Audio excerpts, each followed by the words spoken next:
নমস্কার বন্ধুরা, আমি ঝর্ণা। আমার চ্যানেল ফৌজিয়ান লাইফে সবাইকে স্বাগতম।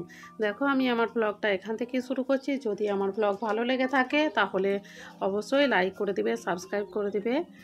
এখানে দইবস করিয়ে নিয়েছি, দুধ যেহেতু পাই তার জন্যই দইবস করিয়ে নিয়েছি। আর গরমকালে টক দই কার না ভালো লাগে, টক দই তো সবেতেই কাজে লাগে, তো তার জন্যই আমি বাড়িতেই বস করিয়ে নিয়েছি। আর খুব সুন্দরভাবে দইটা বসে গেছে, একদম ফ্রেশ, আর একটুও জল নেই, তো খুব সুন্দর দইটা হয়েছে।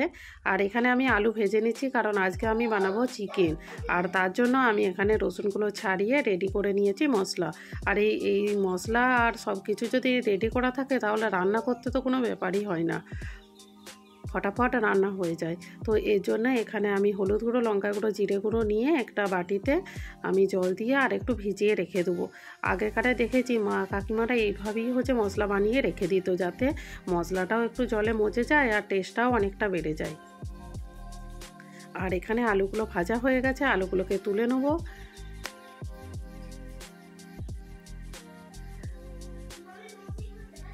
আলুগুলো তুলে কড়াইয়ে আর একটু তেল দিয়ে দিলাম, দিয়ে তেজপাতা, শুকনো লঙ্কা আর অল্প একটু জিরে দিয়ে দিলাম।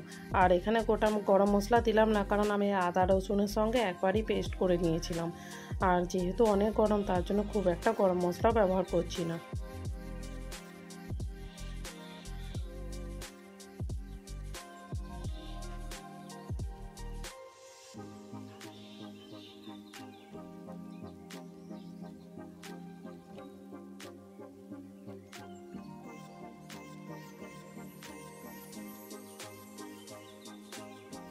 আজকে অনেক দিন বাদেই চিকেন হচ্ছে, তাই ভাবলাম একটু ক্যাপসিকাম দিয়ে চিকেন করেছি। ক্যাপসিকাম দিয়ে চিকেনটা করলে খুবই টেস্টি হয় খেতে।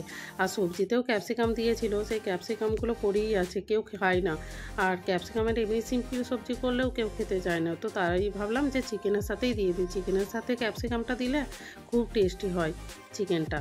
তো এখানে আমি পেঁয়াজগুলোকে ভালো করে ভেজে নেবো, ভেজে আর চলে যাব। আমার খুব গরম করছিল, তো গলাও শুকিয়ে যাচ্ছিলো, তাই ভাবলাম যে এক গ্লাস গ্লুকন-ডি খেয়ে নিই। খেয়ে আবার হচ্ছে চলে এসেছিলাম। পেঁয়াজগুলো ভাজা ভাজা হতে কাঁচা লঙ্কা দিয়ে দিয়েছিলাম। কাঁচা লঙ্কা সেন্টটাও আমার খুব ভালো লাগে।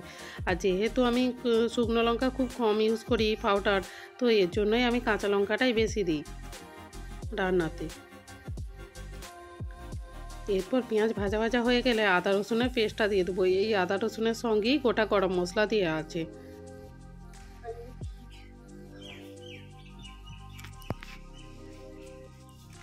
আদা রসুনটা ভালোভাবে নাড়াচাড়া করে তারপরে হচ্ছে দিয়ে দেবো টমেটো পেস্ট।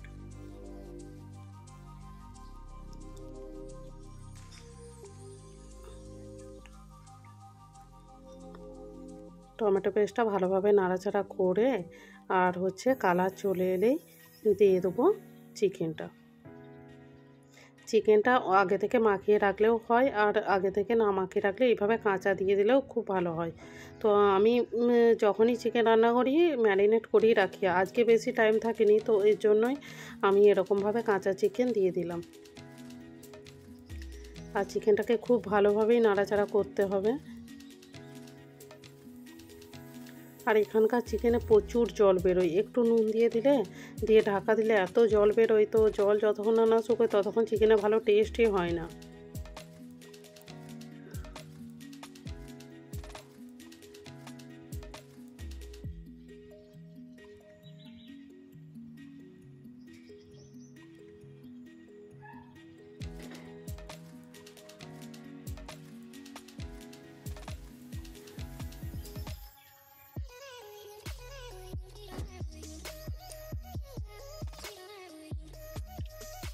এরপর চিকেনটাতে আমি একটু ঢাকা দিয়ে দেবো।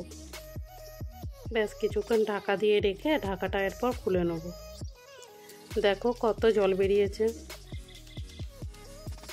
আর এরপর দিয়ে দিয়েছিলাম চিকেন মশলা, এটা ছিল মাদার্সের একটা চিকেন মশলা। আর এই চিকেন মশলাটা খুবই টেস্টি, তো চিকেনে দিলে খুব সেন্টটা খুব ভালো হয়।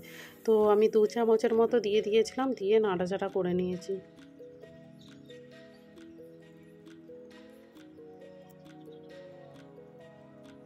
তারপরে জলটা একটু শুকিয়ে এলে দিয়ে দেবো কেটে রাখা ক্যাপসিকাম।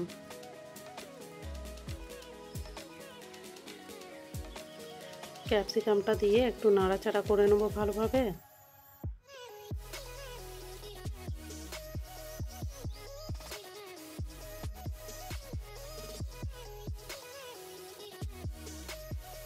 তারপরে দিয়ে দেবো ভেজে রাখা আলুগুলো।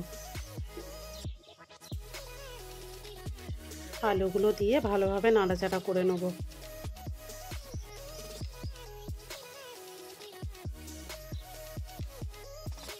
তারপরে আমি এক বাটি দই ফেটিয়ে রেখেছিলাম, সেই দইটাকে উপর থেকে দিয়ে দেবো। দইটা দিয়ে ভালোভাবে নাড়াচাড়া করে নেব।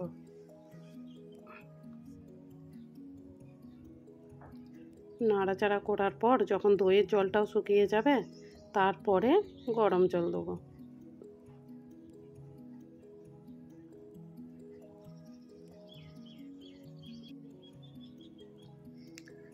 এরপর জল ঢেলে ভালোভাবে নাড়াচাড়া করে দিলাম।